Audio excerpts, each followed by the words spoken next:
प्रधानमन्त्री बल्ल बल्ल बोल्छन् तलकै पिट्छन्। प्रधानमन्त्रीले सही कुरा भन्दैछन्। भारतको भूभाग चाहिँ नेपालले मिच्यो भन्ने कुरा उहाँको छ नि, त्यो कुरा एकदम सही छ। कसरी सही छ भने जस्तो उनको दिमागमा चाहिँ के चलिरहेको छ भने उनको त्यो आन्तरिक कूटनीति पनि चलिरहेको होइन, त्योबाट सिधै प्रश्न हुन्छ। उनको दिमागमा के छ भने जस्तो तराईको सभ्यता, मिथिला सभ्यता होइन, भोजपुरी सभ्यता अनि बिहारी सभ्यताहरू छ नि, अनि हिन्दी सभ्यताहरू र तराईको भूभाग र इन्डियाको भूभाग ठ्याक्कै मिल्न जान्छ होइन। त्यो भएको कारणले तराई चाहिँ इन्डियाको हो र नेपालले कसरी मिच्यो भन्नेमा उसको दिमागमा छ क्या होइन। त्यो भएको भएर उसले चाहिँ त्यो भित्री त्यही उसले मनमा राख्न सकेन, गुम्स्याउन सकेनन् र रोस्टमबाट घोषणा गर्दै होइन। अब यतिले मात्रै त हुँदैन। अब रवि लामिछाने आज भारत जाँदैछ, भारतलाई फगाएर डिल हुनसक्छ नि त। अरूले बनाइदिएन हो, मूर्ति नै हो।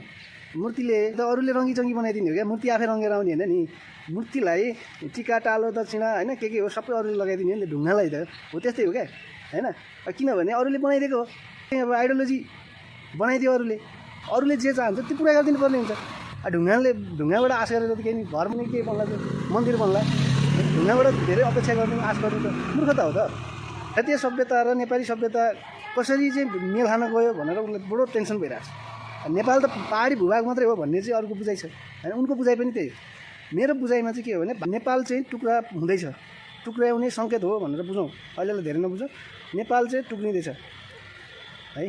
अब किनभने 51% जनता तराईमा छन् होइन। नेपालको ग्रास उत्पादन पनि तराईमै हुन्छ होइन, अन्न बाली। यसमा चाहिँ किन नजर परिरहेको छ, भारतबाट किनेर ल्याएको सामान। नत्र भने 100 रुपियाँ केरामा पनि कर लाउँछ थोडी यार। 100 रुपियाँ सामानदेखि कर लगाइदिइरहेको छ क्या। किन लाग्छ भने त्यहीँबाट बुझ्न जरुरी छ। अनि यताको सुकुम्बासी चाहिँ भ्याबाट उठाइदिए, किन उठायो भन्ने कुरा त्यो पनि बुझ्नु पऱ्यो नि। अब सेना प्रहरी के अरे कर्मचारीहरूको तलब वृद्धि गर्ने, उनीहरूलाई खुसी पार्ने र आफूलाई काम गर्न डिस्टर्ब नहोस् भन्ने उनको जनभावना छ। त्यो पुरा हुँदैछ। अब प्रचण्ड प्रधानमन्त्री हुँदा त बिजुली बेचे हो नि भारत, हाम्रै उत्पादन हो नि। आफ्नै उत्पादनमा पनि भ्याट लगाउने भनेपछि कहाँसम्म गर्ने काम गर्छ। आफ्नै उत्पादनमा कर भ्याट लाउँछ। आफ्नै देशमा उत्पादित भएको बिजुलीलाई सदुपयोग गर्नको लागि भनेर इलेक्ट्रिक सामानमा कर छुट लगाएको छ। अरू अन्यमा भन्दा त्यसमा लाइसेन्स पनि नचाहिने।